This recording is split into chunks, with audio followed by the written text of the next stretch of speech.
ਓੰਕਾਰ ਸਤਿਨਾਮ ਕਰਤਾ ਪੁਰਖ ਨਿਰਭਉ ਨਿਰਵੈਰ ਅਕਾਲ ਮੂਰਤ ਅਜੂਨੀ ਸਭੰ ਗੁਰ ਪ੍ਰਸਾਦ। ਤੇਰੇ ਕਵਨ ਕਵਨ ਗੁਣ ਕਹਿ ਕਹਿ ਗਾਵਾਂ, ਤੂੰ ਸਾਹਿਬ ਗੁਣੀ ਨਿਧਾਨਾ। ਤੁਮਰੀ ਮਹਿਮਾ ਬਰਨ ਨਾ ਸਕੂੰ, ਤੂੰ ਠਾਕੁਰ ਊਚ ਭਗਵਾਨਾ। ਵਾਹਿਗੁਰੂ ਜੀ ਕਾ ਖਾਲਸਾ, ਵਾਹਿਗੁਰੂ ਜੀ ਕੀ ਫਤਿਹ। ਅੱਜ ਦਾ ਜੋ ਵਿਸ਼ਾ ਹੈ ਉਹ ਹੈ ਵਾਹਿਗੁਰੂ ਜੀ ਦਾ ਪ੍ਰਤਾਪ। ਉਹ ਵਾਹਿਗੁਰੂ ਜੋ ਸਵੈ ਪ੍ਰਕਾਸ਼ਮਾਨ ਹੈ, ਅਦੁੱਤੀ ਹੈ, ਜਿਸ ਦੇ ਵਰਗਾ ਹੋਰ ਕੋਈ ਨਹੀਂ, ਅਤੇ ਜਿਸ ਦਾ ਪਾਵਨ ਪਵਿੱਤਰ ਸਰੂਪ ਸਦਾ ਇੱਕੋ ਜਿਹਾ ਹੈ। ਭੂਤ, ਵਰਤਮਾਨ ਅਤੇ ਭਵਿੱਖ ਤਿੰਨਾਂ ਕਾਲਾਂ ਵਿੱਚ ਉਹ ਕਦੀ ਬਦਲਦਾ ਨਹੀਂ, ਸਦਾ ਇੱਕੋ ਹੀ ਸਰੂਪ ਵਾਲਾ ਹੈ। ਉਹਦਾ ਵੇਸ ਤਿੰਨਾਂ ਕਾਲਾਂ ਵਿੱਚ ਇੱਕੋ ਹੀ ਹੈ। ਉਹ ਸਦਾ ਚਿਤ ਆਨੰਦ ਹੈ, ਭਾਵ ਹਮੇਸ਼ਾ ਕਾਇਮ ਰਹਿਣ ਵਾਲੀ ਹਸਤੀ, ਚਿਤਨ ਅਤੇ ਆਨੰਦ ਸਰੂਪ ਹੈ। ਵਾਹਿਗੁਰੂ ਦਾ ਪ੍ਰਤਾਪ ਅਜਿਹਾ ਹੈ ਕਿ ਉਹ ਨਿਰਾ ਚਾਨਣ ਹੀ ਚਾਨਣ ਹੈ, ਨੂਰ ਹੀ ਨੂਰ ਹੈ, ਪ੍ਰਕਾਸ਼ ਹੀ ਪ੍ਰਕਾਸ਼ ਹੈ। ਅਤੇ ਉਹਦਾ ਪ੍ਰਕਾਸ਼, ਉਹਦਾ ਨੂਰ ਅਤੇ ਉਹਦਾ ਚਾਨਣ ਇਤਨਾ ਪ੍ਰਚੰਡ ਹੈ ਕਿ ਅੱਖਾਂ ਨੂੰ ਚੁੰਧਿਆ ਦੇਣ ਵਾਲਾ ਹੈ। ਜਗਤ ਦਾ ਕੋਈ ਨੁੱਕਰ, ਕੋਈ ਕੋਨਾ ਅਜਿਹਾ ਨਹੀਂ ਜਿੱਥੇ ਵਾਹਿਗੁਰੂ ਜੀ ਦਾ ਚਾਨਣ ਅਤੇ ਪ੍ਰਕਾਸ਼ ਨਾ ਹੋ ਰਿਹਾ ਹੋਵੇ। ਹਰ ਪਾਸੇ, ਹਰ ਨੁੱਕਰ, ਹਰ ਕੋਨੇ ਉਹ ਪ੍ਰੇਮ ਅਤੇ ਪਿਆਰ ਰੂਪ ਹੋ ਕੇ ਵਿਆਪਕ ਹੈ। ਵਾਹਿਗੁਰੂ ਜੀ ਦਾ ਪ੍ਰਤਾਪ ਅਜਿਹਾ ਹੈ ਕਿ ਉਹ ਸ਼ੁਰੂ ਤੋਂ ਮੌਜੂਦ ਹੈ। ਜਦੋਂ ਜਗਤ ਰਚਨਾ ਨਹੀਂ ਸੀ ਹੋਈ, ਨਾ ਧਰਤੀ ਸੀ, ਨਾ ਆਕਾਸ਼ ਸੀ, ਨਾ ਚੰਦ ਸੀ, ਨਾ ਸੂਰਜ ਸੀ, ਨਾ ਹਵਾ ਸੀ, ਨਾ ਪਾਣੀ ਸੀ, ਉਦੋਂ ਵੀ ਅਗਰ ਕੋਈ ਮੌਜੂਦ ਸੀ ਤਾਂ ਇੱਕ ਅਕਾਲ ਪੁਰਖ ਵਾਹਿਗੁਰੂ ਹੀ ਮੌਜੂਦ ਸੀ। ਉਸ ਇੱਕ ਅਕਾਲ ਪੁਰਖ ਵਾਹਿਗੁਰੂ ਤੋਂ ਹੀ ਇਹ ਬ੍ਰਹਮੰਡ ਦੀ ਰਚਨਾ ਹੋਈ। ਕਈ ਧਰਤੀਆਂ ਬਣੀਆਂ, ਕਈ ਸੂਰਜ ਬਣੇ, ਕਈ ਚੰਦ ਬਣੇ, ਦਰਿਆ ਹੋਂਦ ਵਿੱਚ ਆਏ। ਦ੍ਰਿਸ਼ਟ ਤੇ ਅੰਦ੍ਰਿਸ਼ਟਮਾਨ ਜਿਤਨਾ ਵੀ ਸੰਸਾਰ ਹੈ, ਕਾਇਨਾਤ ਹੈ, ਸਾਰੀ ਉਸ ਇੱਕ ਅਕਾਲ ਪੁਰਖ ਦੀ ਹੀ ਪੈਦਾਇਸ਼ ਹੈ। ਸਾਰਿਆਂ ਦਾ ਮੂਲ ਉਹ ਇੱਕ ਅਕਾਲ ਪੁਰਖ ਵਾਹਿਗੁਰੂ ਆਪ ਹੀ ਹੈ। ਪਰ ਉਸ ਅਕਾਲ ਪੁਰਖ ਵਾਹਿਗੁਰੂ ਜੀ ਦਾ ਕੋਈ ਮੂਲ ਨਹੀਂ। ਉਹ ਵਾਹਿਗੁਰੂ ਆਪ ਸਾਰੀ ਕਾਇਨਾਤ ਦਾ ਆਸਰਾ ਹੈ, ਪਰ ਉਸ ਵਾਹਿਗੁਰੂ ਦਾ ਕੋਈ ਆਸਰਾ ਨਹੀਂ, ਉਹਨੂੰ ਕਿਸੇ ਆਸਰੇ ਦੀ ਲੋੜ ਨਹੀਂ। ਅਤੇ ਨਾ ਹੀ ਉਹ ਜੀਵਾਂ ਦੀ ਤਰ੍ਹਾਂ ਕਦੀ ਜਨਮ ਲੈਂਦਾ ਅਤੇ ਮਰਦਾ ਹੈ। ਉਹ ਜਨਮ ਮਰਨ ਤੋਂ ਵੀ ਰਹਿਤ ਹੈ। ਕਿਉਂ ਜੋ ਕਾਲ ਉਹਦੇ ਉੱਤੇ ਹਾਵੀ ਨਹੀਂ, ਬਲਕਿ ਕਾਲ ਉਹਦੇ ਕੰਟਰੋਲ ਵਿੱਚ ਹੈ। ਉਹ ਵਾਹਿਗੁਰੂ ਆਪ ਸਾਰੀ ਕਾਇਨਾਤ ਵਿੱਚ ਚਾਨਣ ਰੂਪ ਹੋ ਕੇ, ਪ੍ਰਕਾਸ਼ ਰੂਪ ਹੋ ਕੇ ਸਾਰੇ ਜੀਵਾਂ ਦੀ ਪ੍ਰਪਾਲਨਾ ਕਰਦਾ ਹੈ। ਜਗਤ ਦੇ ਹਰ ਕੋਨੇ, ਹਰ ਨੁੱਕਰ, ਖੰਡਾ ਬ੍ਰਹਮੰਡਾ ਵਿੱਚ ਉਹਦਾ ਹੀ ਪ੍ਰਕਾਸ਼ ਹੈ, ਉਹਦਾ ਹੀ ਪ੍ਰਤਾਪ ਹੈ।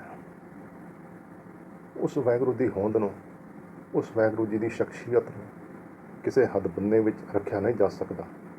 ਉਹਦੀ ਕੋਈ ਲੀਕ ਨਹੀਂ, ਉਹਦਾ ਕੋਈ ਹੱਦ ਬੰਨਾ ਨਹੀਂ। ਉਹ ਬੇਅੰਤ ਹੈ, ਖੰਡਾ ਬ੍ਰਹਮੰਡਾ ਤੱਕ ਉਹਦੀ ਪਹੁੰਚ ਹੈ। ਹਰ ਪਾਸੇ ਉਹਦਾ ਪਸਾਰਾ ਹੈ।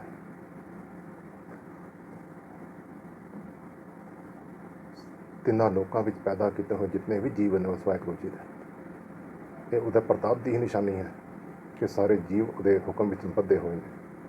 ਚੀਟੀ ਤੋਂ ਲੈ ਕੇ ਹਾਥੀ ਤੱਕ, ਸਮੁੰਦਰ ਦੀਆਂ ਗਹਿਰਾਈਆਂ ਵਿੱਚ ਰਹਿਣ ਵਾਲੇ ਜੀਵਾਂ ਤੋਂ ਲੈ ਕੇ ਅਤੇ ਆਕਾਸ਼ ਦੀਆਂ ਉਚਾਈਆਂ ਛੂਹਣ ਵਾਲੇ ਪੰਛੀਆਂ ਤੱਕ, ਸਾਰਿਆਂ ਉੱਤੇ ਹੀ ਉਹਦਾ ਹੁਕਮ ਆਇਦ ਹੈ। ਕੋਈ ਵੀ ਉਹਦੇ ਹੁਕਮ ਤੋਂ ਬਾਹਰ ਨਹੀਂ। ਸਾਰੇ ਹੀ ਉਹਦੇ ਹੁਕਮ ਅੱਗੇ ਨਿਉਂਦੇ ਨੇ, ਉਹਦੇ ਹੁਕਮ ਦਾ ਸਤਿਕਾਰ ਕਰਦੇ ਨੇ। ਉਹ ਪਰਮਾਤਮਾ ਇਹੋ ਜਿਹਾ ਪ੍ਰਤਾਪੀ ਹੈ ਕਿ ਉਹ ਨਿਰਾ ਚਾਨਣ ਹੀ ਚਾਨਣ ਹੈ, ਪ੍ਰਕਾਸ਼ ਹੀ ਪ੍ਰਕਾਸ਼ ਹੈ, ਨੂਰ ਹੀ ਨੂਰ ਹੈ। ਉਸ ਪਰਮਾਤਮਾ ਦੇ ਭੇਦ ਇਤਨੇ ਡੂੰਘੇ ਨੇ ਜਿਹੜੇ ਜੀਵਾਂ ਦੀ ਸਮਝ ਤੋਂ ਪਰੇ ਨੇ। ਕਿਸੇ ਜੀਵ ਦੀ ਇਤਨੀ ਸਮਝ ਨਹੀਂ, ਇਤਨੀ ਸਿਆਣਪ ਨਹੀਂ ਕਿ ਉਸ ਅਕਾਲ ਪੁਰਖ ਵਾਹਿਗੁਰੂ ਜੀ ਦੇ ਡੂੰਘੇ ਭੇਦਾਂ ਨੂੰ ਸਮਝ ਸਕੇ। ਹਾਲਾਂਕਿ ਉਹ ਵਾਹਿਗੁਰੂ ਆਪ ਜੀਵਾਂ ਦੇ ਮਨਾਂ ਦੀ ਜਾਣਦਾ ਹੈ, ਜੀਵਾਂ ਦੇ ਅੰਦਰ ਦੇ ਭੇਦਾਂ ਨੂੰ ਸਮਝਦਾ ਹੈ, ਪਰ ਕੋਈ ਜੀਵ ਉਸ ਵਾਹਿਗੁਰੂ ਜੀ ਦੇ ਭੇਦ ਨੂੰ ਸਮਝ ਨਹੀਂ ਸਕਦਾ, ਜਾਣ ਨਹੀਂ ਸਕਦਾ। ਇਹ ਬਹੁਤ ਹੀ ਅਚਰਜ ਅਤੇ ਵਿਸਮਾਦੀ ਗੱਲ ਹੈ।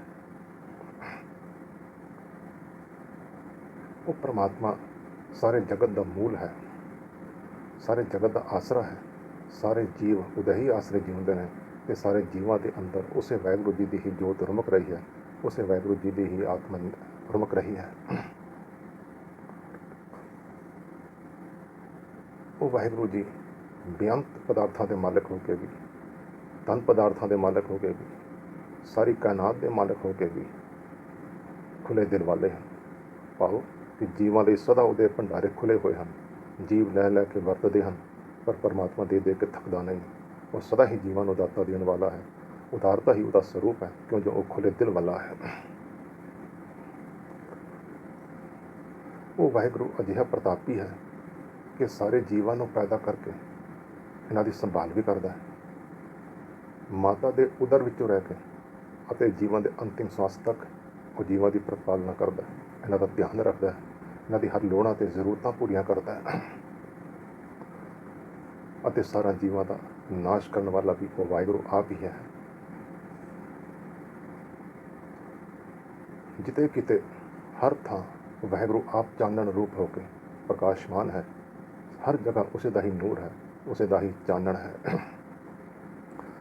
ਉਹ ਪਰਮਾਤਮਾ ਅਜਿਹਾ ਪ੍ਰਤਾਪੀ ਹੈ ਕਿ ਉਹਦੇ ਉੱਤੇ ਮਾਇਆ ਦੇ ਤਿੰਨਾਂ ਗੁਣਾਂ ਦਾ ਵੀ ਕੋਈ ਅਸਰ ਨਹੀਂ, ਰਜੋ ਗੁਣ, ਤਮੋ ਗੁਣ ਅਤੇ ਸਤੋ ਗੁਣ ਦਾ।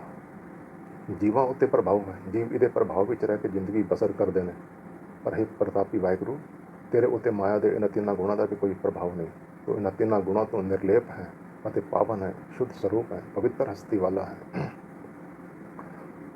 हे ਵਾਹਿਗੁਰੂ ਜੀ, ਤੂੰ ਅਜਿਹਾ ਪ੍ਰਤਾਪੀ ਹੈ ਕਿ ਸਾਰੇ ਰਸ ਤੇਰੇ ਵਿੱਚ ਹੀ ਨੇ।